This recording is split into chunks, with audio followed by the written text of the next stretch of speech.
அவங்க கரையில் நின்றுருந்தவங்க திடீர்னு பார்த்தா ஒரு 6 பேர் வட்டமாக கையை கோத்துக்கிட்டு 6 பேர் 7 பேர் வட்டமாக கையை கோத்துக்கிட்டு அலையில் நின்று வெளில வர ட்ரை பண்ணிட்டு இருக்காங்க.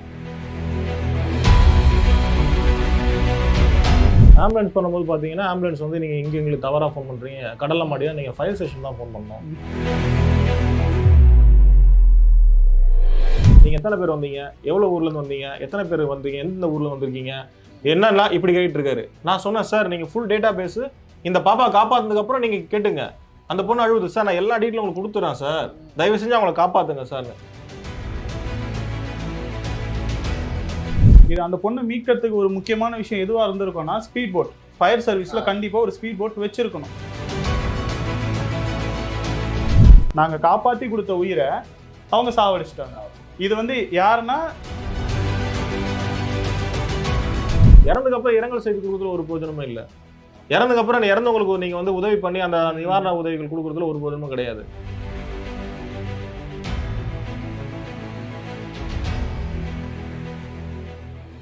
கேள்விக்கணைகள் நிகழ்ச்சிக்கு வரவேற்கிறேன். கடந்த மே 6ஆம் தேதி கன்னியாகுமரி மாவட்டத்தில் இருக்க லெமூர் கடற்கரையில் திருச்சியை சேர்ந்த மருத்துவக் கல்லூரி மாணவர்கள் ஒரு 8 பேர் குளிக்க சென்றிருக்காங்க. அப்போ அந்த அலையில் சிக்கி ஒரு 3 பேர் வந்து இறந்து போயிருக்காங்க. நம்ம இந்த செய்தி கேட்கும்போதே நம்மளுக்கு பதபதப்பாக இருக்குது. ஆனால் அந்த ஸ்பாட்லேயே நின்று 8 பேரில் ஒரு 3 பேரை காப்பாற்றிருக்கிற ஒரு குடும்பம், அதாவது சென்னையை சேர்ந்த குடும்பம், அவங்கள தான் இன்றைக்கி சந்திக்க போகிறோம். ஒருத்தர் வந்து நடிகர் விஷாலோட மேலாளர் இருக்க ஹரி, இன்னொருத்தர் வந்து அவரோட சகோதரர் சரவணன். வணக்கம். ஆக்சுவலாக அன்றைக்கி என்ன சார் நடந்தது? நீங்கள் எப்படி அங்கே போனீங்க, என்ன அந்த ஸ்பாட்டில் பார்த்தீங்க? ஃபர்ஸ்ட் ஆஃப் ஆல் அந்த பீச்சோட நேமை வந்து நான் இங்கே சொல்லிக்க விரும்புகிறேன். லெமூர் பீச்சுன்றாங்க. அதை இதுக்கு முன்னாடி வந்து ஆயிரங்கால் பொழிமுகம் சொல்லக்கூடிய அந்த பீச் வந்து எப்படின்னா அங்கே அதிகமாக அபாயமான அலை அதிகமாக இருக்கக்கூடிய ஒரு இடம் தான் அது. அதை வந்து என்ன பண்ணி கவர்மெண்ட் சைட்லேருந்து ஒரு டூரிஸ்ட் ஸ்பாட்டாக டிக்ளேர் பண்ணி அதுக்கு லெமூர் பீச்னு ஒரு பேர் வச்சுருக்காங்க. ஃபர்ஸ்ட் ஆஃப் ஆல் அது வந்து டூரிஸ்ட் பிளேஸாக அதை அனௌன்ஸ் பண்ணியிருக்கவே கூடாது. ஏன்னா இந்த பிரச்சனை நடக்கும்போது ஒரு போலீஸ் ஆஃபீஸர் அங்கே இருக்கார். அவர்கிட்ட நாங்கள் வந்து வாக்குவாதத்தில் ஈடுபடுறோம். அப்போ அவர் சொல்கிற ஒரு விஷயம் என்னென்னா, அவர் வந்து ஒரு சில வருஷங்களுக்கு முன்னாடி, ஒரு 2 வருஷம் 3 வருஷத்துக்கு முன்னாடி அந்த பகுதிக்கு வந்து டிரான்ஸ்ஃபர் ஆகி வந்திருக்காரு. அவர் சொல்கிறாரு 40 பேர் இது வரைக்கும் அந்த அலையில் மாட்டியிருக்காங்க. இந்த மாதிரி அலையில் 40 பேர் மாட்டியிருக்காங்க. அதில் 15 பேர் இறந்து போயிருக்காங்க. அப்போ இந்த 15 பேர் ப்ளஸ் இப்போ ஒரு 5 பேர், கிட்டத்தட்ட 20 பேர் இறந்து இருக்கக்கூடிய பீச் முதல் தேவையே இல்லை. அந்த பீச் வந்து சுற்றுலாத்தலமாக இருக்க தேவையே இல்லை. இப்போ அதுக்கப்புறம் நம்ம பார்த்துக்கிட்டோன்னா, நாங்கள் எப்படின்னா காலையில் எல்லாம் அங்கே ஃபேமிலியாக போயிருந்தோம். போயிட்டு நாங்கள் அந்த வழியாக வரும்போது சரி அங்கே உட்காந்து கொஞ்சம் டிஃபன்லாம் சாப்பிட்டுட்டு கொஞ்சம் ரிலாக்ஸ் பண்ணிட்டு போகலான்ட்டு வரோம். நாங்கள் போய் இருந்த நேரம் எங்களுக்கு பின்னாடியே தான் அவங்க வந்தாங்க.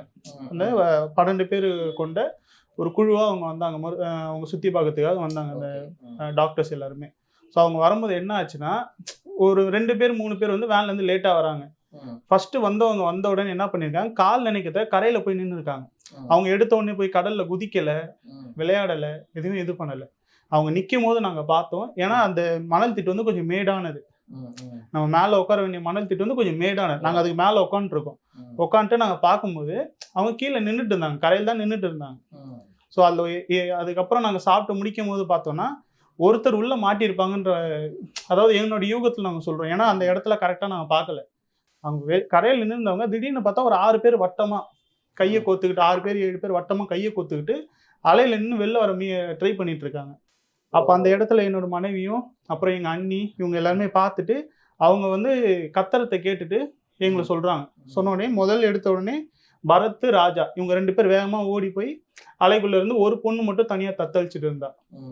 அவளை பிடிச்சி வெளில கூட்டிகிட்டு வர ட்ரை பண்ணி அந்த பொண்ணு மீட் ஆச்சு. அதுக்கப்புறம் தான் நாங்கள் உள்ளே போகிறோம். இப்போ அதுக்கப்புறம் நாங்கள் 4 பேருமே உள்ளே ஓடி போய் அந்த கும்பல்லேருந்து யாரையாவது அந்த வட்டமாக நிற்கிறவங்களை யாரையாவது பிடிச்சி இழுத்துற முடியுமா ட்ரை பண்ணலான்ட்டு ஓடுறோம். ஓடும்போது அப்போ எங்கள் ஃபேமிலியில் இருந்தவங்க எல்லாருமே வந்து கத்துறாங்க, அலை ரொம்ப இதுவாக இருக்குது, நீங்கள் உள்ளே போயிடாதீங்க அப்படின்ட்டு. அப்புறம் ஒரு செகண்ட் நின்று நிதானமாக யோசிச்சுட்டு அண்ணன் இவங்கெல்லாம் போயிட்டு அந்த ரோப்பு டியூப்லாம் எடுத்துகிட்டு வந்து மேற்கொண்டு இருக்கிறவங்களை வந்து காப்பாற்றுறதுக்கு ட்ரை பண்ணிட்டு இருக்கோம். ஓகே, எத்தனை பேர் வரைக்கும் நீங்கள் காப்பாற்றுங்க? மொத்தம் 3 பேர் காப்பாற்றினது. ஸோ ஃபர்ஸ்ட் அந்த பொண்ணு, 2வது இருந்த பொண்ணு வந்து கொஞ்சம் நீந்திட்டு கொஞ்சம் நல்லா கொஞ்சம் ஆழமான இடத்துல தான் இருந்தாங்க. ஸோ வெளியில இருந்து கரையில இருந்து நாங்க வந்து அதாவது இங்க பரத்ன்றவர் வந்து சொல்றாரு, இந்த மாதிரி அலைக்குள்ள மூழ்குங்க, மூங்குனீங்கன்னா நீங்க வெளியில அலை வந்து உங்களை தள்ள வாய்ப்பு இருக்கு, நாங்க உள்ள வந்து பிடிச்சிடுறோம் அப்படின்னு சொல்லிட்டு. அப்ப ஒரு பெரிய அலை வரும்போது அவங்க அந்த அலையில மூழ்குறாங்க. மூழ்கினோடனே லைனா நாங்க 4 பேருமே ஃபர்ஸ்ட் போய் அந்த பொண்ணை பிடிச்சி வெளியே மீட்டு கொண்டு வந்துடுறோம். ஸோ 2வது பொண்ணு இந்த மாதிரி ரெஸ்கியூ பண்றோம். இந்த 2 பேருமே வந்து சுயநினைவோட நல்லா இருந்தாங்க. வெளியே வந்தோடனே நாங்க சாஞ்சி படுக்க சொன்னோம். ரொம்ப வயிற்று அழுத்தாம தண்ணி உங்களுக்கு வாந்தி வரத்தை எடுங்க அப்படின்னு. கூட இருந்தவங்களும் அவங்க வெளியில இருந்தவங்களும் டாக்டர். ஆமா, அவங்களும் வந்து சொன்னாங்க இன்ஸ்ட்ரக்ஷன் இப்படி பண்ணுங்கன்னு சொன்னாங்க. நம்ம தம்பிங்க என்ன பண்ணாலும் அதே மாதிரி ஃபாலோ பண்ணாங்க. அப்போ அந்த பசங்களை அங்கே 2 பொண்ணுங்களும் பொழைச்சிட்டாங்க அங்கேயே. அப்புறம் ஆம்புலன்ஸ் எங்களுக்கு அந்த நேரத்தில் என்னோட ஒய்ஃபோட தம்பி வந்து ஆம்புலன்ஸ் ஃபோன் பண்ணிட்டே இருந்தாங்க. ஆம்புலன்ஸ் பண்ணும்போது பார்த்தீங்கன்னா ஆம்புலன்ஸ் வந்து நீங்கள் இங்கே எங்களுக்கு தவறாக ஃபோன் பண்ணுறீங்க, கடலை மாடியா நீங்கள் ஃபயர் ஸ்டேஷன் தான் ஃபோன் பண்ணணும் அப்படின்றாங்க. எங்களுக்கு கால் பண்ணது வந்து ஒரு கவர்மெண்ட்டோட ஒரு கால் சென்டர். கவர்மெண்ட் கால் சென்டர்ன்றது ஒரு ஆம்புலன்ஸ் கனெக்ட் தான் எல்லாமே, ஃபயர் ஸ்டேஷன் நியர்பை இருக்குதுலாம். அவங்களுக்கும் அந்த பொறுப்பு இருக்குல்ல, எங்களுக்கு அந்த பொறுப்பு. நாங்கள் நேரில் பார்த்து அந்த 8 பேர் மாட்டிக்கிட்டாங்க. அவங்கள நம்ம காப்பாற்றணும் முடிவு பண்ணி நாங்கள் இறங்குறோம். அதில் 4 பேர் ரெஸ்கியூ பண்ணுறோம், மீதி 4 பேர் மாட்டிட்டாங்க. அப்போ எங்களுக்கு அந்த பொறுப்பு இருக்குன்றதுனால நம்ம இறங்குறோம். கண்ணெதிர்க்கு இந்த மாதிரி மாட்டிட்டாங்களே அவங்கள எங்களுக்கு கண்ணெதிர்க்கு எங்களால் நாங்கள் அந்த துயரத்துலேருந்து மீறவே முடியல. ஆக்சுவலாக எங்கள் குடும்பத்துலேருந்து விட்ட மாதிரி ஒரு ஃபீல் இருக்கு எங்களுக்கு. அவ்வளோ ஒரு கஷ்டமா இருந்தது. ஏன்னா இப்போ ஒருத்தர் வந்து கண்ணெதிர்க்கு அவரை காப்பாற்ற முடியாம டக்குன்னு அவர் இறந்து மிதக்கும் போது அது வந்து எங்களோட எதிரிக்கு கூட அந்த நிலைமை வரக்கூடாதுன்னு நினைப்போம். ஏன்னா யாருக்குமே வரக்கூடாது. ஆக்சுவலா அவங்க வந்து அசால்ட்டா நீங்க ஃபயர் ஸ்டேஷன் ஃபோன் பண்ணுங்க, நீங்க ஃபயர் ஸ்டேஷன் தான் கால் பண்ணணும்னா நாங்க கால் பண்றது எடுத்து நம்பர் எடுத்து போட்டுடலாம். ஆனா நீங்க உங்களுக்கு இன்ஸ்ட்ரக்ஷன் இருக்குல்ல, ஒரு டிபார்ட்மெண்ட்ல இருந்து இன்னொரு டிபார்ட்மெண்ட் சொன்னா உடனே ஃபாலோ பண்ணலாம்ல. அவங்க தொடர்ச்சியா வாக்குவாதம் பண்றோம், நீங்க சீக்கிரம் அனுப்புங்க, ஃபயர் ஸ்டேஷன் கிட்ட இன்ஃபார்ம் பண்ணுங்கன்னு வாக்குவாதம் பண்ணும்போது அவங்க என்ன சொல்றாங்க, நாங்க இன்ஃபார்ம் பண்ணிடுறோம். அதுக்கப்புறம் என்ன பண்ணாங்க, என் மனைவி வந்து நெட்ல இருந்து நம்பர் தேடி எடுக்கிறாங்க. தேடி எடுத்து ஃபயர் ஸ்டேஷன் நம்பர் எடுத்து பண்ணும்போது அது கன்னியாகுமரி கனெக்ட் ஆகுது. அவங்க என்ன சொல்றாங்க, நீங்க கன்னியாகுமரி கால் பண்றீங்க, நீங்க நாகர்கோயிலுக்கு தான் ஃபோன் பண்ணணும். நீங்க நாகர்கோயில் அவங்க நினைச்சா ரவுட் பண்ணிருக்கலாம் காலை. அவங்க என்ன பண்றாங்க, நீங்க நாகர்கோயிலுக்கு ஃபோன் பண்ணுங்கன்னு சொன்ன உடனே அங்கேயும் ஒரு வாக்குவாதம் நடக்குது. சரி இவங்ககிட்ட பேசுறது வேஸ்ட்னு தெரிஞ்சிருச்சு. அப்புறம் என் மனைவி திருப்பி ஒரு நம்பரை தேடி எடுத்து நாகர்கோயிலுக்கு கால் பண்ணும்போது அவங்க சொல்றாங்க, நாங்க 2 ஆம்புலன்ஸுக்கு சொல்லிட்டோம், வந்துட்டு இருக்கு. அப்ப இவங்க அதான் என் மனைவி கேட்டாங்க, ஆம்புலன்ஸ் வந்து என்ன பிரயோஜனம், காப்பாற்ற வேண்டியவங்க நீங்க, உங்களுக்கு தான் அதுக்குரிய அந்த ட்ரைனிங் எல்லாமே உங்களுக்கு கொடுத்துருப்பாங்க. உங்களுக்கு எப்படி அதை எப்படி உள்ள மாட்டிக்கிட்டவங்களை காப்பாற்றணுன்ற இது எல்லாமே உங்களுக்கு தான் தெரியும். ஆம்புலன்ஸ் வந்து ஃபர்ஸ்ட் எய்ட் பண்றதுக்கும் அவங்க வெளியே மீட்டு கொண்டு வரவங்களை காப்பாற்றுறதுக்கும் தேவை. 2 பேருமே தேவை. அவங்க வந்துட்டு இருக்கான்னு சொல்றீங்க, நீங்க எப்போ வரீங்கன்னு கேட்டா அதுக்கு போதிய பதில் கிடையாது. வந்துடுறோம், எந்த இடத்துல நீங்க சொல்லுங்க, எந்த இடம்னு சொல்லுங்க அப்படின்னும் போது தெளிவா சொல்ற, கணபதிபுரம் பீச்சு, லெமூர் பீச்சுன்னு சொல்லுவாங்க வாங்கன்ட்டு. அவங்க கேட்டதையே திருப்பி திருப்பி கேட்டு நம்ம மேலும் கோவப்படுத்த தான் ட்ரை பண்றாங்களே தவிர அவங்க வரக்கூடிய சூழல் இல்லை. ஆம்புலன்ஸ்க்கும் ஃபோன் பண்ணீங்க, ரெஸ்பான்ஸ் இல்லை. ஃபயருக்கும் ஃபோன் பண்ணீங்க, ரெஸ்பான்ஸ் இல்லை. அதுக்கப்புறம் எப்பதான் வந்தாங்க அவங்கலாம்? அவங்க 2 பேரும் வந்தது எல்லாமே ஒரு படத்துல நீங்க பாத்துருப்பீங்க, பழைய படம்லாம் பாத்துருப்பீங்கல்ல. படம் முடிஞ்சதுக்கப்புறம் கிளைமேக்ஸ்ல போலீஸ்லாம் வருவாங்க, காப்பாற்றணுன்றதுக்காக வருவாங்க. ஆனா அது எல்லாமே முடிஞ்சிடும். நாங்க கண்ணெதிர்க்கு அதான் பார்த்தோம். ஆக்சுவலா போலீஸ் வந்தாங்க, நாங்க கால் பண்ணதுக்கு அப்புறம் 1 ஹவர்ல போலீஸ் வந்துட்டாங்க. போலீஸ் வந்ததுக்கு அப்புறம் தான் எங்களுக்கு ப்ரெஷர் இன்னும் அதிகமாச்சு. ஏன்னா போலீஸ்ன்ற ஒரு டிபார்ட்மெண்ட் சம்பந்தப்பட்ட ஆட்கள் வரும்பொழுது கண்ணெதிர்க்க வந்து நாங்க 4 பேரை காப்பாத்துறதா போலீஸ் இருந்து பாக்குறாரு. பார்த்து எல்லாமே இருக்காங்க, பேசுறாங்க. அதுக்கப்புறம் 4 பேர் ஆப்போசிட்ல வந்து முழுகிட்டு இருக்காங்க. அப்போ உயிரோட இருக்காங்க. அப்போ ஒவ்வொருத்தரா வந்து மிதக்க ஆரம்பிச்சிட்டாங்க. ஒருத்தர் பொண்ணு மட்டும் ரொம்ப சீரியஸா இருக்காங்க. அப்போ போலீஸ் ஆபீசர் வந்து இதை காப்பாற்றணுமே, இதுக்கு மேற்கொண்டு அந்த கடல்ல இருக்கவங்களுக்கு வந்து நியர்பை இருக்கிற ஒரு போட்டோ இல்ல ஒரு விஷயத்தை அரேஞ்ச் பண்ணலாமே, இல்ல ஃபயர் ஸ்டேஷன் அப்போ வரைக்கும் வரல, ஃபயர் ஸ்டேஷன் வர சொல்லலாமேன்றத ஒரு எந்த விஷயத்தையும் முன்னெடுக்கல.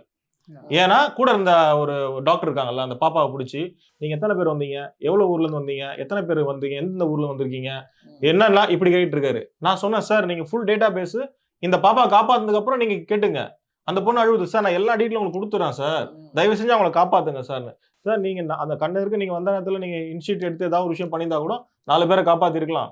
3 பேர் அங்க பாருங்க சார், 3 பசங்க மிதக்க ஆரம்பிச்சிட்டானுங்க, அந்த பொண்ணாச்சு காப்பாத்துங்க. உங்க டிபார்ட்மெண்ட்ல எங்களால ஒண்ணுமே பண்ண முடியல, நாங்க கையாளதனமா இருக்கு, எங்களால காப்பாற்ற முடியல, நாங்க நீச்சல் தெரியாத நாங்களே இறங்கி இதை பண்ண பொழுது நீங்க 1 to 1 கால் பண்ணி நீங்க நியர்பை இருக்கிற ஆஃபீஸரை நீங்க கனெக்ட் பண்ணலாமே அப்படின்னு கேட்டா, சார் நான் என்னையா சார் ப்ரெஷர் ஏத்துறீங்கன்னு எங்களுக்கு கேட்கிறாரு.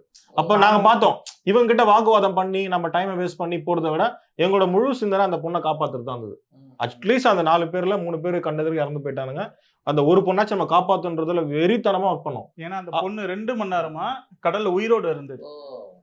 எல்லாருமே ஒரு 15 நிமிஷம் 1/2 மணி நேரம்ன்றது நேரத்துல வந்து ஒருத்தரா இறந்துட்டாங்க. ஆனா அந்த ஒரு பொண்ணு உள்ள மாட்டினதுல இருந்து ஒரு 10 15 10 அந்த நேரத்துல உள்ள மாட்டிக்கிச்சு அந்த பொண்ணு அலையில. அப்பத்துல இருந்து நாங்க அங்க இருந்து அந்த பொண்ணை காப்பாற்ற முடியலன்னு கை விட்டுட்டு வெளில வரும்போது 12:15 மணி. அது வரைக்கும் அந்த பொண்ணு உயிரோடு இருக்கு. அதுக்கப்புறம் நாங்க கூட்டம் சேரும் போது நாங்க கத்தந்த பார்த்து அங்க 2 3 மீனவர்கள்லாம் இருந்தாங்க. அவங்களை கூப்பிட்டு ஹெல்ப் பண்ணணும், அவங்க நம்பி வந்தாங்க. அவங்க என்ன பண்ணாங்க, அங்க இது இல்லையா மீனவர்கள்லாம் இருப்பாங்களே, போட் இருக்கும். அதான் சார் சொல்றேன் உங்களுக்கு. நாங்க எடுத்த இனிஷியேட்ல அவங்க பார்த்துட்டு ஃபிஷர்மேன் வராங்க, இவங்கலாம் வராங்கன்னு சொல்லி அவர் உள்ள இறங்கின உடனேயும் அவர் ஒரு லெவலுக்கு வரைக்கும் போறாரு. அதெல்லாம் அங்க பயங்கர அதிகமா இருக்கு. திரும்ப வந்துட்டாரு. வந்ததுக்கு அப்புறம் எப்ப உள்ள போனா என்னையே சுத்து பார்ப்போம். அவங்களுக்கு நீச்சல் தெரிஞ்சு அவங்களாலே உள்ள போக முடியல. ரொம்ப ரொம்ப ஒரு மாதிரி தர்ம சங்கடம் ஆயிடுச்சு எங்களால். அவர் எவ்வளவு முடிஞ்ச அளவுக்கு போறாரு, அந்த பொண்ணை காப்பாற்றணும் ட்ரை பண்றாரு, உள்ள போக முடியல. அதெல்லாம் மேற்கொண்டு அவர் அலையில மாட்டதுனால வெளில வந்துட்டாரு. எங்களால எதுவுமே செய்ய முடியல. அந்த பொண்ணும் காத்து அடிச்ச வேகத்துக்கு அப்படியே கடந்து போயிட்டு கடைசியில வந்து அவங்க இறக்குற மாதிரி ஆயிடுச்சு. அந்த பொண்ணு அலையில மாட்டின இடத்துல இருந்து கிட்டத்தட்ட 1.5 கிலோமீட்டர் 2 கிலோமீட்டருக்கு லெஃப்ட் சைட் டைரக்ஷன்ல காத்து தள்ளிட்டு போயிட்டே இருக்கு. நாங்களும் கூட ஒரு ரோப்பை பிடிச்சிக்கிட்டு அந்த அலையில போய்கிட்டே தான் இருக்கோம். ஏதாவது ஒரு இடத்துல அந்த பொண்ணு பக்கத்துல வந்துடாதா, நம்ம கை கட்டின தூரத்துல ஒரு ரோப்பை இது பண்ணி நம்ம போட்டு அந்த பொண்ணை மீட்ற முடியாதான்ட்டு நம்மளும் ஓடிக்கிட்டே தான் இருக்கோம். இது அந்த பொண்ணை மீட்கிறதுக்கு ஒரு முக்கியமான விஷயம் எதுவா இருந்திருக்கும்னா ஸ்பீட் போட். ஃபயர் சர்வீஸ்ல கண்டிப்பா ஒரு ஸ்பீட் போட் வச்சிருக்கணும் இல்லையா? அந்த பீச்சை வந்து டூரிஸ்ட் ஸ்பாட்டா அவங்க அனௌன்ஸ் பண்றாங்கன்னா அந்த இடத்துல ஒரு ரெஸ்கியூ போட் ஒன்று இருந்திருக்கும். நான் என்ன சொல்றேன் சார், எதுவுமே கிடையாது. நம்ம அந்த ஃபயர் சர்வீஸோட ஸ்பீட் போட்டுமே ரிப்பேர்டு கண்டிஷன்ல இருக்கு. அவங்க அதை வச்சு அந்த மோட்டரை தள்ளி ஸ்டார்ட் பண்றது, பைக்கை ஸ்டார்ட் பண்றது, மோட்டர் எல்லாம் தள்ளிட்டு இதெல்லாம் பண்ணிட்டு அவங்க எப்ப வந்து காப்பாத்தி முடிப்பாங்க? அப்ப அந்த ஃபயர் சர்வீஸை நம்பி என்ன பிரயோஜனம் இருக்கு? அவங்க வந்து ஒன்றும் பண்ண முடியல சார். அவங்க வந்து ஆக்சுவலா அவங்க வந்து தான் எல்லாமே இறந்ததுக்கு அப்புறம் தான் வந்தாங்க. அவங்க அந்த போட்டை வச்சு ட்ரை பண்ணாங்க, அதுவும் போகல. அது கொஞ்சம் ஃபால்ட் ஆயிடுச்சு. அவங்களும் பார்த்துட்டே இருந்தாங்க, ஒன்றும் பண்ண முடியல. என்னோட வாதமே ஒரே ஒரு விஷயம் தான் சார், ஓகேங்களா? ஒரு பெரிய ஆர்ச் இருக்கு. இது வந்து தன் சுற்றுலா தலங்கள் உங்களை அன்புடன் வரவேற்கிறதுன்னு சொல்றாங்க. அப்போ நம்ம என்ன பண்றோம்னா, நம்ம அந்த இடத்த சுத்தி பார்க்கறதுக்கு போறோம். அப்போ அங்க அரசு கட்டமைப்பு கரெக்டாக உருவாக்கி இருக்கணும். இங்க மக்கள் கூடுவாங்க, பொது இடங்கள்லாம் இருக்கு. கடற்கரையில மாறும்போது பேசிக்கா என்னென்ன ப்ராப்ளங்கள் வரும் அப்படின்னும் போது நியர்பை ஆம்புலன்ஸ் இருக்கணும், ஓகேங்களா? அதுக்கப்புறம் ரெஸ்கியூ டீம் இருக்கணும், தீயணைப்பு வீரர்கள் இருக்கணும். இவங்க எல்லாருமே இருந்துருக்கணும் கண்டிப்பா. இது எதுவுமே அங்க கிடையாது. அப்போ நீங்க எதுக்கு ஒரு பெரிய ஆர்ச் வச்சு சுற்றுலா தலம்னு வைக்கிறீங்க? எங்களுக்கு கேள்வியா தான். நாம சென்னையை பொறுத்த வரைக்கும் உங்களுக்கு சொல்றேன், சென்னையில நீங்க போய் மெரினா கடற்கரையில குளிச்சீங்கன்னா அங்க நமக்கான சில கட்டமைப்பு இருக்கு. நீங்க போய் அதே மாதிரி நீங்க போய் கோவளத்துல போய் குளிச்சீங்கன்னா உங்களுக்கு அதுக்கான கட்டமைப்பு இருக்கு. அங்க நியர்பை போலீஸ் ஸ்டேஷன் வரும், ஆம்புலன்ஸ் இருக்கும், ஃபயர் ஸ்டேஷன் இருக்கும், ரெஸ்கியூ டீம் இருக்கும். ஆனா பிட்வீன் கேப்பா அந்த ஈசிஆர் ரோட்ல உள்ள இருக்கிற நீங்க இந்த மாயாஜாலோ இல்ல அந்த பாபா கோயில் நியர்பை நீங்க போய் குளிச்சீங்கன்னா உங்களால குளிக்க முடியாது. ஏன்னா மணல் திட்டு அதிகமா இருக்கும், அலைகள் பயங்கர ஹெவியா வரும். அப்ப நான் அங்க போய் குளிச்சேன்னா அதோட ரிஸ்க் நான் தான் எடுத்துக்கணும், அரசு பொறுப்பு ஏற்க முடியாது. ஆனா நான் கோவளத்துல போய் குளிக்கும் போது எனக்கான விஷயங்கள் அங்க இருக்கும்னு எனக்கு தெரியும்ல. இப்ப நீங்க பெரிய ஆர்ச் போட்டு, இப்ப நாங்க எல்லாமே கன்னியாகுமரியில போயிட்டு கன்னியாகுமரி முடிச்சுட்டு நியர்பை அந்த நாகர்கோவில் போற வழியில அங்க டிஃபன் ஷாப்ல நிறுத்தணும், ஓகேங்களா? அதே மாதிரி அவங்களும் கன்னியாகுமரி பார்த்துட்டு வரும்பொழுது அவங்களும் அந்த கடற்கரையில வரவங்களுக்கு எல்லாருக்குமே கடற்கரையில இருந்து கால் வைக்கணும் ஒரு ஆசை இருக்கு சார். அது எல்லாம் இல்லாம கடற்கரைக்கு யாரும் வரமாட்டாங்க, ஓகேங்களா? நான் கடற்கரையில போய் கால் வச்சா என்னை அடை இழுத்துட்டு போயிடுன்னு சொன்னா அது வந்து ரொம்ப இதுவா இருக்கு. ஏன்னா ரொம்ப ஆக்ரோஷமா இருக்கு அந்த அலை. அப்படி இருக்க நான் என்ன சொல்றேன்னா, போலீஸ் ஆஃபீஸர் எங்களுக்கு டேட்டா பேஸ் தராரு. என்ன சார் கேட்டா 40 பேர் இது வரைக்கும் ஸ்பாட்ல கூட்டு போயிருக்கு சார், 15 பேர் இறந்து போயிட்டாங்கன்னு சொல்றாங்க. 15 பேர் இறந்து போனது ஐஎஸ் ரிப்போர்ட் சொல்லியிருப்பாங்கல்ல கண்டிப்பா. அப்படி சொல்லும் போது நீ அரசு உடனே அந்த 15 பேர் இறந்ததுக்கான முன்வைத்த எடுத்து ஒரு போர்டோ இல்ல அந்த அரசு வந்து அதை தடை பண்ணிருக்கணும். அந்த இடத்த அங்க இருக்க லோக்கல் ஒரு ஆர்டிஓவோ ஒரு கலெக்டரோ ஒரு தாசில்தாரோ ஒரு விஷயங்களை பண்ணிருக்கணும். பண்ணி தான் இந்த 5 பேர் இறந்திருக்க மாட்டாங்கல்ல. இப்ப என்னோட கேள்வியும் அதுதான். இப்ப நான் உங்களை சந்திக்கிறதுக்கு காரணமா தான். இந்த 5 பேர் இறந்து போயிட்டாங்கல்ல, இதுக்கப்புறம் அவங்க என்ன முன்னு எடுத்திருக்காங்க? போர்டு வச்சிருக்காங்களா? இல்ல இது மக்கள் கூடுவாங்க இடம் கிடையாதுன்னு தடை பண்ணிருக்காங்களா? பண்ணா சந்தோஷம். இல்ல இதையும் கடந்து போன்னு சொல்லிட்டு போனா அடுத்து வர ஆட்களும் போய் அலையில மாட்டி சாகுறாங்கன்னா அப்ப இது இப்படி சாக விட்டுன்னு என்ன அர்த்தம் சார்? எங்களோட ஆதங்கமே ஒரே விஷயம் தான் சார். அங்க எல்லாம் இருக்கும் சார், எங்களோட குடும்பங்கள் இருக்காங்க சார். நாங்க இல்லைன்னா அந்த 3 பிள்ளைங்களை காப்பாத்திருக்க முடியாது சார். சார் நாங்க 4 பேரை காப்பாற்றணும் சார். ஆனா அதுல ஒருத்தர் மட்டும் இறந்துட்டாங்க. அதுவும் காரணம் என்னன்னா ஆம்புலன்ஸ்ல போதுமான வசதிகள் கிடையாது. ஏன்னா கூட இருந்த டாக்டர் எங்களுக்கு அட்வைஸ் பண்ணாங்க. இப்போ எங்களுக்கு 2 நாள் முன்னாடி ஃபோன் பண்ணாங்க. ஃபர்ஸ்ட் காப்பாற்றப்பட்டது 2 பெண்கள். அவங்க 2 பேரும் நல்ல சுயநலவோட இருந்தாங்க. 3ஆவதா காப்பாற்றும் போது அவர் கரையில இருந்து ஒரு டாக்டர், அதான் அவங்க கூட வந்து ஒரு ஃப்ரெண்டு வந்து இந்த திசையில வர்றாரு அந்த திசையில வர்றாரு, அந்த பையனை நோக்கியே தான் போய்கிட்டே இருக்காங்க. கூட என் ஒய்ஃபோட தம்பி ஓடிக்கிட்டே இருக்காங்க. நாங்க இந்த பக்கம் நாங்க வந்து இன்னொரு அந்த ஒரு பெண் உயிரோட இருந்தாங்கன்னால அவங்கள மீட்கிறதுக்காக நாங்க ஏதாவது ட்ரை பண்ணுவோம். 2 பேரா 2 குழுவா பிரிஞ்சு பண்ணிட்டு இருக்கோம். அப்ப அந்த பக்கம் வந்த அந்த ஒருத்தரை வந்து அவங்க 2 பேரும் பிடிக்க போகும்போது நாங்க இங்கிருந்து போய் அவரை வெளியில கரை கொண்டு வந்துட்டு பார்க்கும்போது சிபிஆர் அவங்க டாக்டர்ஸ் தானே, ஸோ பல்ஸ் செக் பண்றாங்க. பண்ணும்போது சிபிஆர் பண்ணா காப்பாத்திடலாம் அப்படின்றாங்க. ஆனா வயிறு ஃபுல்லா தண்ணி இருக்கு. அப்ப அந்த 2 பேருமே, என் ஒய்ஃபோட தம்பியும் அவங்களும் சேர்ந்து அவர் வாயோட வாய் வச்சு மாத்தி அவர் வயிற்றுல இருக்கக்கூடிய அந்த தண்ணி வாமிட் எல்லாத்தையுமே இவங்க எடுத்து துப்புறாங்க. துப்பிட்டு இவங்க சிபிஆர் அவங்க சொல்லக்கூடிய இன்ஸ்ட்ரக்ஷன்ஸை வச்சு சிபிஆர் பண்றாங்க. பண்ணி நாடி வந்துருச்சு. இங்க இருந்து ஆம்புலன்ஸ்ல கூட்டு போகும்போது ஒரு எமர்ஜென்சி இன்ஜெக்ஷன் ஒன்று இருக்கும். சிபிஆர் பண்ண உடனே கார்டியாக் அட்டாக் வந்தவங்களுக்கு கொடுக்கறதுக்குன்னு ஒரு எமர்ஜென்சி இன்ஜெக்ஷன் ஒன்று இருக்கும். அது வந்து பேசிக் ஃபெசிலிட்டியா இருக்கணும். ஆம்புலன்ஸ் இல்ல, பேசிக் ஃபெசிலிட்டிஸ் எதுவுமே இல்லை. இங்க கணபதிபுரத்துல இருந்து இவங்க ஆச்சாரிப்பள்ளம் ஹாஸ்பிட்டல் கூட்டு போறாங்க. கிட்டத்தட்ட 10 to 12 கிலோமீட்டர் இருக்கு. அந்த ஸ்பாட்ல இருந்து அவ்வளவு தூரம் இருக்கு.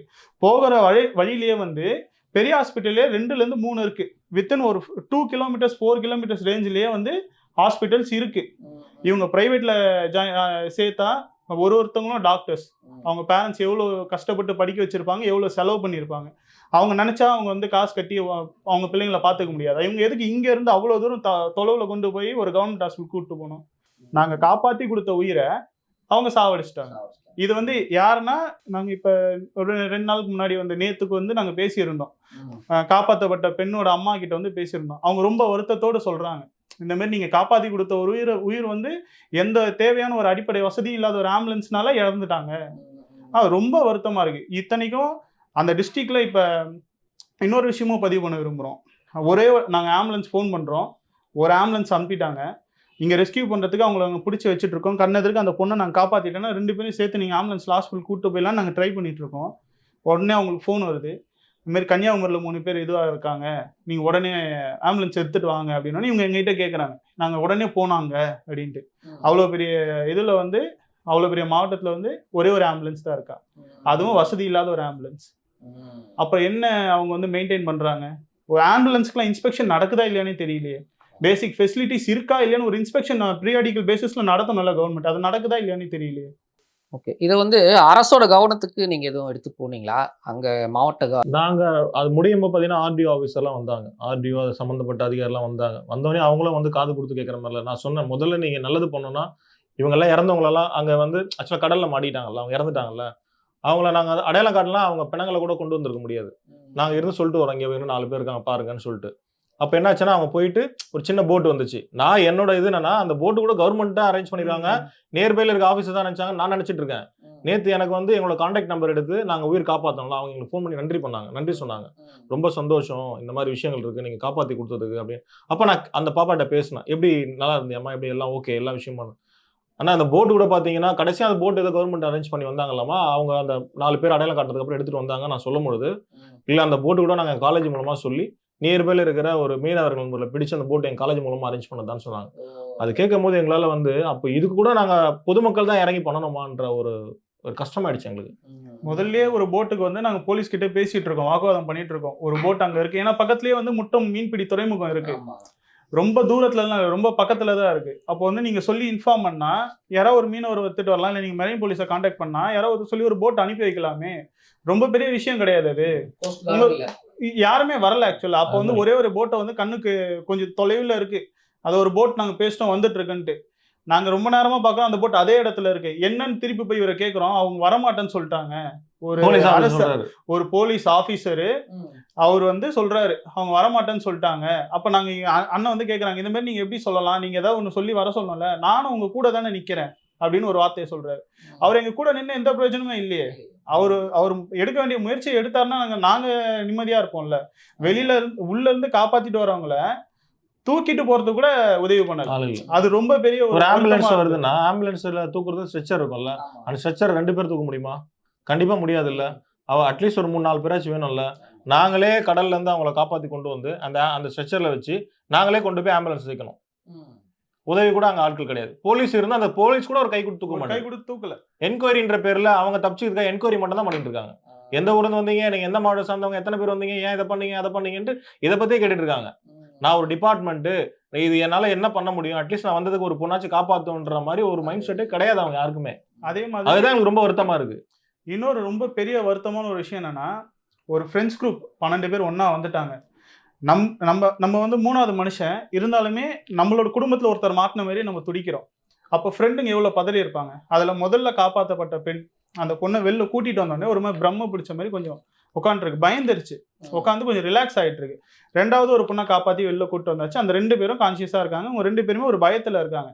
எனக்கு இப்போ பேசும்போது தான் நேற்று அதான் அந்த மீட்கப்பட்ட அந்த பெண்ணோட தாயார் வந்து என் மனைவி கிட்ட பேசியிருக்காங்க. அப்போ சொல்லியிருக்காங்க, இந்த மாதிரி நீங்கள் காப்பாற்றி கொடுத்தீங்க, அங்கேருந்து அவங்களை போக விடாமல் உட்கார வச்சுட்டு கடைசியாக அந்த போட் மூலியமா உள்ள இறந்தவங்களோட பாடியை வெளில கொண்டு வந்தோன்னே இவங்கள வச்சு ஐடென்டிஃபை பண்ண வைக்கிறாங்களாம். இவங்க தானா அது, இவங்க தானா அது, இது ஆதார் கார்டை வச்சுட்டு இவங்க தானே அதுன்ட்டு காப்பாற்றி கொடுத்தாங்க. இவங்களை கொஞ்சம் ரிலாக்ஸ் பண்ண விடணும்.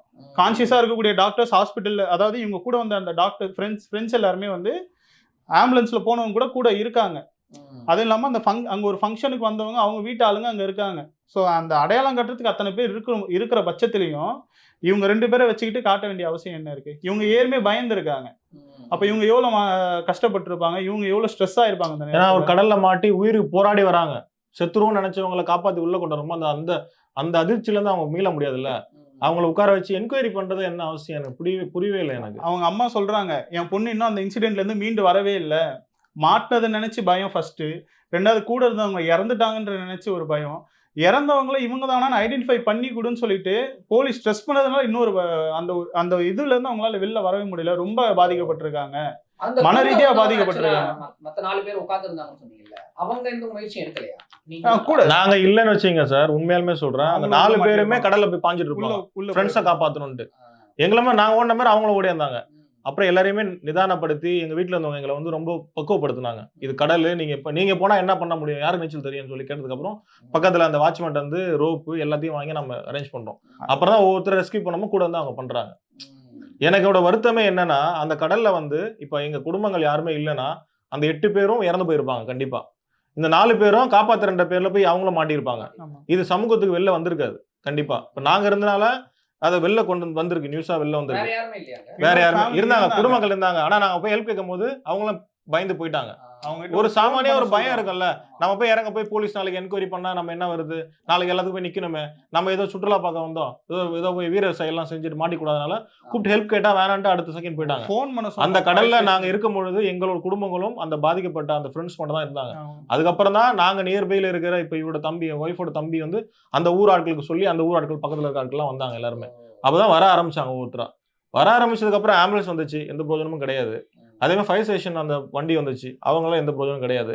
கடைசியா நேற்று வரைக்கும் நினைச்சிட்டு இருந்தா ஏதோ ஒரு போட் அரேஞ்ச் பண்ணி கடைசியா 4 பேரை காப்பாத்தி அந்த பிணங்களையாச்சும் கொண்டு வந்தாங்களேன்ற ஒரு சந்தோஷம் இருந்தோம். பரவாயில்ல, அதையாச்சும் அரேஞ்ச் பண்ணாங்க. ஆனா நேற்று அவங்ககிட்ட பேசுற மாதிரி தெரியுது, அந்த போட்டே வந்து அவங்களோட வந்து கல்லூரியில சொல்லி அது மூலமா அரேஞ்ச் பண்ணதுங்கும் போது இன்னும் வருத்தமா இருக்கு.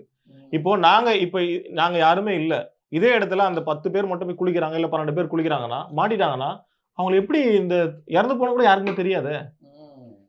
கடல்ல தானே அடிச்சுட்டு போவாங்க. அந்த 40 பேர் அடிச்சு 15 பேர் இறந்து போனாங்கன்னா அடுத்து ஒரு போர்டு வச்சு இல்ல அதை வந்து மக்கள் கூட இடம் இல்லைன்னு சொல்லியிருந்தா இவங்க இறப்பு தவிர்க்கப்படும்ல கண்டிப்பா. இப்ப இவர் இறந்ததுக்கு அப்புறமா அங்க போர்டு வைச்சாங்களான்னு கூட தெரியல. அப்ப தொடர்ந்துட்டே தான் இருக்கு. அப்போ அவங்களை பொறுத்தவரை என்கொயரி முடிச்சுட்டு போயிடுறாங்க, அவ்வளவுதான். நான் எல்லாருமே வேண்டுதலா சொல்லிட்டு வந்தேன், சார் தயவு செஞ்சு நீங்க இவங்க யாரையும் காப்பாத்தல, எந்த காப்பதுக்கான எந்த ஒரு முன்னெடுப்பும் நீங்க எடுக்கல. நீங்க பண்ணனா ஒரே விஷயம் பண்ணுங்க, தயவு செஞ்சு போர்டு வச்சிருங்க, இது மக்கள் கூடுதல் இடம் கிடையாது, தடை பண்ணுங்க. இல்லையா உங்களுக்கு இங்க ரெவன்யூ வேணும், இல்ல மக்கள் நீங்க யாரோ ஒரு புத்திசாலித்தனமா யோசிக்கிறீங்களா, அப்ப இந்த கடல்ல போய் வைங்க போர்டு. எல்லா கடற்கரையிலும் ஒரு போர்டு இருக்கும்ல, இதை தாண்டி குளிக்காதீங்கன்னு ஒரு விஷயம் இருக்கும்ல, அந்த கடற்கரையில என்ன போர்டு இருக்கு? ஆனா அது கண்டிப்பா அங்க மக்கள் கூட இடமே கிடையாது. எனக்கு நேற்று ஒரு திருச்சியில இருந்து கால் பண்றாரு, சார் என்னோட ஒய்ஃபோட ஊர் வந்து நீங்க பீச் போனீங்களா சார், அந்த பீச் சம்பந்தப்பட்ட ஏரியா சார், அங்க மக்கள் கூட இடம் இல்ல, அது ரொம்ப அலைகளா அதிகமா இருக்கும், ஏன் அங்க போனாங்கன்னு கேக்குறாங்க அப்படின்ட்டு. அதுக்கு முன்னாடி இருந்த பேரே வந்து ஆயிரங்கால் பொழிமுகம் அப்படின்னா அதிகமா சுழலும் அலையும் அதிகமா இருக்கக்கூடிய ஒரு இடம். அது எதுக்கு கவர்மெண்ட் வந்து டூரிஸ்ட் பிளேஸா அனௌன்ஸ் பண்றாங்கன்னு தெரியல, ஃபர்ஸ்ட் விஷயம். ரெண்டாவது, இப்ப இவ்வளவு தூரம் அந்த இடத்துல நடக்குது, இதை 40 பேருன்றது இப்ப ஒரு 2 வருஷத்துக்கு முன்னாடி வந்த ஒரு போலீஸ் ஆஃபீஸர் சொல்லி எங்களுக்கு தெரியுது, அதுல 15 பேர் இறந்துட்டாங்க, இப்ப மொத்தம் 20 பேருன்ட்டு. உண்மையான ஒரு இறப்பு வீதம்ன்றது தெரியாது. அந்த இடத்துல எத்தனை பேர் இறந்துருக்காங்க, என்ன நடந்திருக்குன்றது தெரியாது. அந்த இடத்துல இப்போ சரி ஓகே ரெட் அலர்ட் சொல்லிட்டீங்க, ரெட் அலர்ட்னால தான் இறந்துட்டாங்க, அந்த இடம் ரெட் அலர்ட்னால தான் அலைகள் அதிகமா இருந்ததுன்னா ரெட் அலர்ட் போடப்படுற நேரத்துல ஒரு போலீஸ் ஆபீசரோ யாரோ ஒருத்தர் வந்து அங்க பாதுகாப்புக்கு இருந்திருக்கணும். மக்கள் கூடுற இடம் தானே நீங்க அனௌன்ஸ்மெண்ட் போடுறீங்க, மக்கள் கூடுவாங்கன்னு தெரியும்ல. அப்படின்னும் போது அங்க இருந்து இல்ல வாட்ச்மேனா இல்ல ஒரு எஸ்ஐ இருந்து ஒரு ஏட்டோ யாரா இருந்து இன்னைக்கு பர்மிஷன் கிடையாது, நீங்க யாரும் உள்ள வராதீங்க, அப்படின்னு ஒரு விஷயம் சொல்லியிருக்கலாம்ல. கவர்மெண்ட் இன்டிமேஷன் கொடுத்துருக்குல்ல, 3 நாளைக்கு கடல்ல யாரும் இறங்காதீங்க, உங்களுக்கு ஆரஞ்சு அலர்ட் இருக்கு, ரெட் அலர்ட் இருக்குன்னு சொல்றீங்கல்ல, இதை கண்டிப்பாக உறுதிப்படுத்திருக்கணும்ல. மற்ற பொதுவா இருக்கிற இடங்கள், காமனா இருக்கிற பிரைவேட் பீச்ல அவங்க போனாங்கன்னா தெரியாது. எல்லா இடத்துலயும் போய் அரசு வேலை பார்க்க முடியாது. மக்கள் கூடக்கூடிய இடம் தெரியல, நியர்பை ஸ்டேஷனுக்கு இங்க மக்கள் வருவான்னு தெரியும். அங்க ஐஎஸ் ரிப்போர்ட் சொல்லும் இந்த கடலை எத்தனை பேர் செத்து போயிருக்காங்கன்னு சொல்லிட்டு. இத்தனை பேர் செத்தாங்கன்னா அந்த கடல் மக்களுக்கு கூட இடமா கூடாத இடமான்னு சொல்லி ஐஎஸ் ரிப்போர்ட் சொல்லும்ல. அப்ப அதுக்கான முன்னெடுப்பு என்ன பண்ணிருக்காங்க? என்னோட ஆதங்கமே அதான். எந்த ஒரு பேசிக் ஃபெசிலிட்டியுமே கிடையாது அதுல. ஃபர்ஸ்ட் எந்த ஒரு விஷயமே பாதுகாப்பு அமைப்புன்றது எதுவுமே கிடையாது. இப்போ இதே இடத்துல நம்ம பாண்டிச்சேரி எடுத்துக்கலாம். பாண்டிச்சேரியில வந்து எல்லாருமே போயிட்டு அந்த காந்தி பீச்ல குளிக்க முடியுமான்னு கேட்டா முடியாது. ஏன்னா அந்த இடம் அலை அதிகமா இருக்கும், ஆழம் இருக்கும்னு சொல்லிட்டு பாறையை போட்டு இது பண்ணி வச்சிருப்பாங்க, நிரப்பி வச்சிருப்பாங்க. நம்ம பாறை மேல நின்று அழகை ரசிக்கலாம், உள்ள இறங்கி கால் வைக்க முடியாது. இவங்க இப்ப இதை வந்து ஒரு டூரிஸ்ட் பிளேஸா ப்ரொமோட் பண்றாங்க, இல்ல கவர்மெண்ட் வந்து டூரிஸ்ட் பிளேஸா மெயின்டைன் பண்ணணும்னு நினைக்கிறாங்கன்னா அந்த மாதிரி ஒரு சேஃப்டி ப்ரிகாஷன்ஸ் எடுத்திருக்கலாம். ஏதோ அந்த மாதிரி ஒரு விஷயத்தை முன்னெடுத்து வரவங்க வந்து உள்ள போய் மாட்டாத அளவுக்கு காப்பாத்துற முயற்சியில பண்ணியிருக்கலாம். இவங்க இது வரைக்கும் இத்தனை பேர் இறந்துருக்காங்க, ஒரு போர்டு வைக்கலாங்க, கேட்டு பூட். இப்ப ரெட் அலர்ட்னு சொல்றாங்க, மிச்ச நேரம் ஓகே ரெட் அலர்ட் சொல்றாங்க, கேட்டை மூடி இருக்கலாமே, போறவங்க தவிர்த்து இருப்பாங்களே.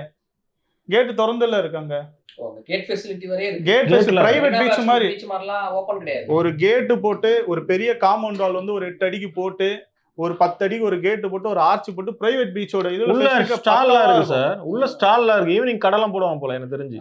ஈவினிங் உள்ள வந்து கடைங்க ஷாப்லாம் இருக்கு. ஈவினிங் போல அவங்க ஏதாவது ஒரு ஸ்டால் போட்டு பண்ணுவாங்கன்னு நினைக்கிறேன். பிரைவேட்டா ஒரு கமர்ஷியலா ஆக்டிவிட்டி நடக்குதாங்க. ஓகேங்களா? என்னோட ஆதங்கமே என்னன்னா, அரசு எல்லா இடத்துலயும் இறங்கி பார்க்க முடியாது, ஆனா அரசு அதிகாரிகள் பார்த்தாகணும். நான் என்ன சொல்றேன், இப்ப இறந்த உடனேமே கண்டிப்பா முதல்வர் வந்து இரங்கல் செய்தி கொடுத்தாரு, கவர்னர் இறந்த செய்தி கொடுத்தாரு. இறந்த செய்தி கொடுக்கறதுக்கு முன்னாடி எத்தனை பேர் இறந்தாங்க, ஏன் இறந்தாங்க, அரசு அதுக்கான என்னெல்லாம் பண்ணியிருக்காங்க, ஏன் இவ்வளவு பேர் இறந்தது காரணமாச்சுன்ற ஒரு டேட்டா பேஸை கலெக்ட் பண்ணிருக்கணும். இறந்ததுக்கு அப்புறம் இரங்கல் செய்தி கொடுக்கறதுல ஒரு பிரயோஜனமே இல்லை. இறந்ததுக்கு அப்புறம் இறந்தவங்களுக்கு நீங்க வந்து உதவி பண்ணி அந்த நிவாரண உதவிகள் கொடுக்கறதுல ஒரு பிரயோஜனமும் கிடையாது. அந்த பணத்தை அந்த மக்கள் கூடான இடத்துக்கு கரெக்டான கட்டமைப்பு இருக்கா, நியர்பை ஆம்புலன்ஸ் இருக்கா, ஃபயர் ஸ்டேஷன் இருக்கா, ரெஸ்கியூ டீம் இருக்கா, இங்க போதுமான வசதிகள் இருக்கா, உறுதிப்படுத்தணும். இது வந்து ஆக்சுவலா நீங்க விஷாலோட மேலாளர் இருக்கிறதுனால இதை கேட்குறேன். அவர் மூலமா முதல்வருக்கோ இல்லை ஆட்சி மேலிடத்துக்கோ இதை தெரிவிக்கலாம். இப்படி பண்ணலாம், இப்படி நடக்கலாம். நம்ம அதை கூட அரசியலாக்கணும்னு நினைச்சிருவாங்க சார். நம்ம இப்ப அதை பத்தி பேச போனோம்னு வச்சுங்களேன், பிணங்களை வச்சு அரசியல் பண்றாங்கன்னு சொல்லுவாங்க. எங்களுக்கு அரசியல் பண்ண ஆசை கிடையாது, நாங்க அரசியலாக விரும்பல. எங்களோட ஆதங்கமே, நான் இப்ப உங்களை கூப்பிட்டு இதை கொடுக்கறதுக்கான இதை போய் பாக்குறவங்களை போய் சேரணும் தான். அந்த இடம் வந்து தடை பண்ணணும். நாங்க அது வரைக்கும் போராட்டம் பண்ணிட்டே இருப்போம்.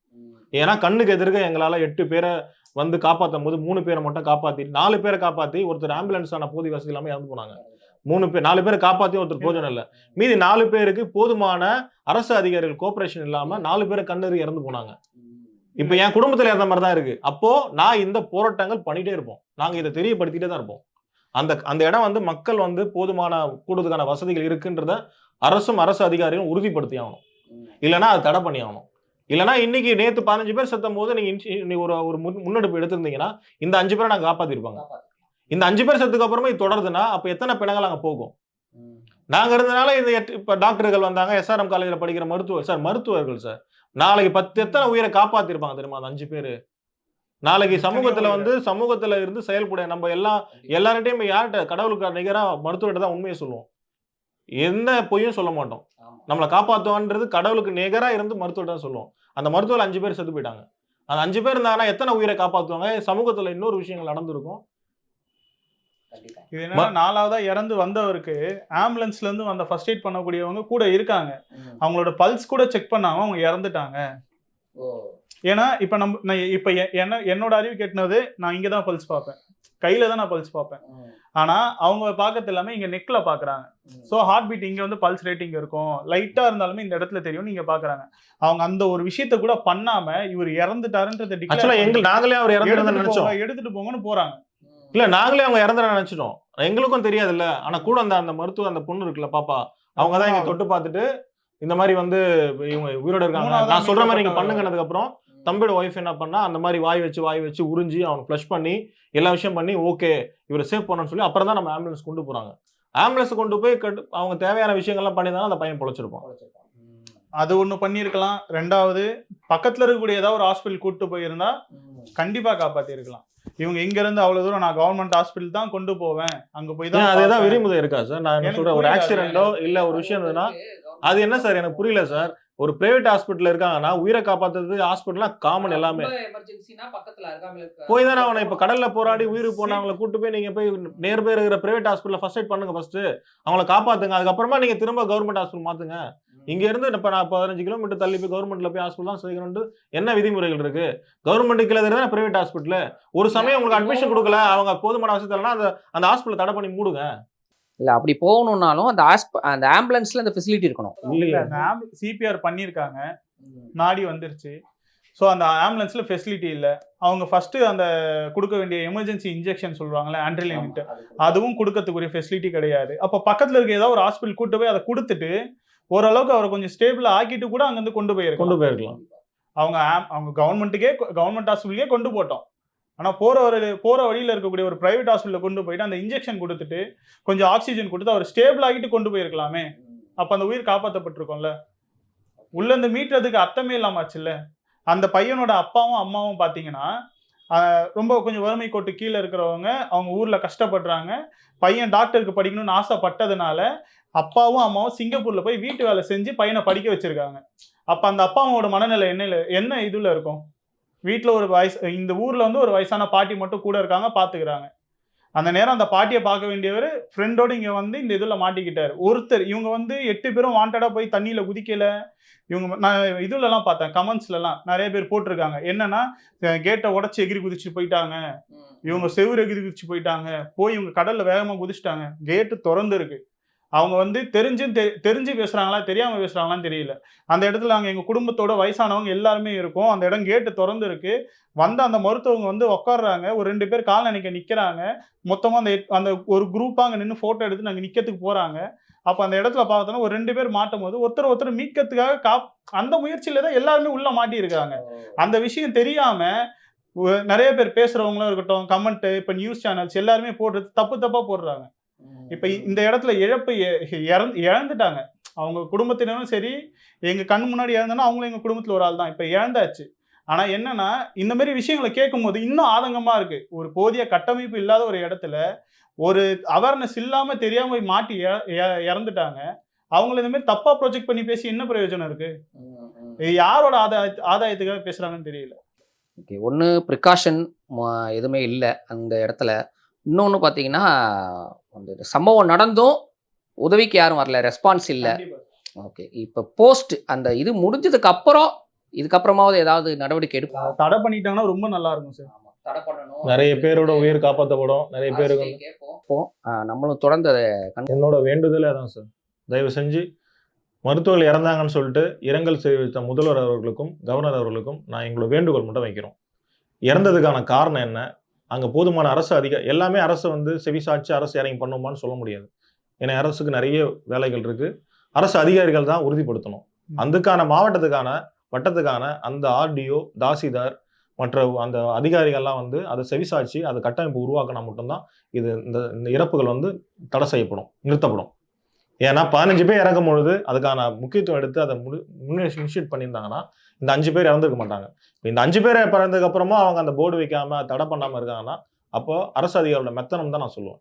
ஏன்னா அந்த இடத்துல ஒரு ப்ரெஸ் ரிப்போர்ட்டர் வந்து கேட்குறாரு, நாங்கள் அந்த இடத்த கடந்து வெளில வந்துடணும் அப்படின்றத வெளில வரும்போது ஒரு தாசில்தார் இவங்கெல்லாம் வந்துட்டாங்க. அவங்ககிட்ட ஒரு ப்ரெஸ் ரிப்போர்ட்டர் கேட்குறாரு, இந்த இடத்துல இத்தனை பேர் நீங்கள் எந்த ஒரு பேனரும் பலகையும் வைக்காதனால தான் இந்த உயிரிழப்பு ஆயிருக்கு அப்படின்னு சொல்லி அவர் கேட்குறாரு. அதுக்கு அவங்க அரசு அதிகாரிங்க எல்லாருமே சொல்கிறாங்க, ரெட் அலர்ட் வந்து நாங்கள் வந்து நியூஸில் பப்ளிஷ் பண்ணியிருக்கோம், நியூஸ் பேப்பர்ஸில் கொடுத்துருக்கோம் சார். எல்லாருமே எப்பவுமே நியூஸ் பேப்பர்ஸும் பார்த்துட்டு இருக்கிறதில்ல ஃபர்ஸ்ட் ஆஃப் ஆல். 2வது லோக்கல் பீப்புள் எல்லாருக்குமே வந்து தெரிஞ்சிருக்கும். ஏன்னா அவங்க அந்த கடலோரம் இருக்கக்கூடிய மக்களுக்கு வந்து இந்த நேரம் ரெட் அலர்ட் கொடுத்துருக்காங்க, அந்த அவேர்னஸ் அவங்க கிட்ட இருக்கும்.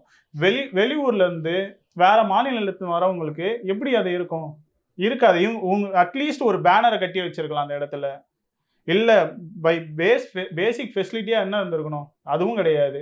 ஒரு போலீஸ் ஆஃபீஸர் அங்க உட்காந்து உள்ள அலோவ் பண்ணாம இருந்திருக்கலாம்.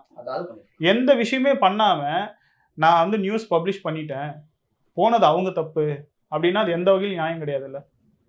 சரி, ஓகே. நம்மளும் தொடர்ந்து அடுத்தடுத்த அரசோட நடவடிக்கையை நம்ம தொடர்ந்து கண்காணிப்போம். தொடர்ந்து நம்ம இதை பற்றி பேசுவோம். நேர்காணலை பங்கேற்றமைக்கு நன்றி.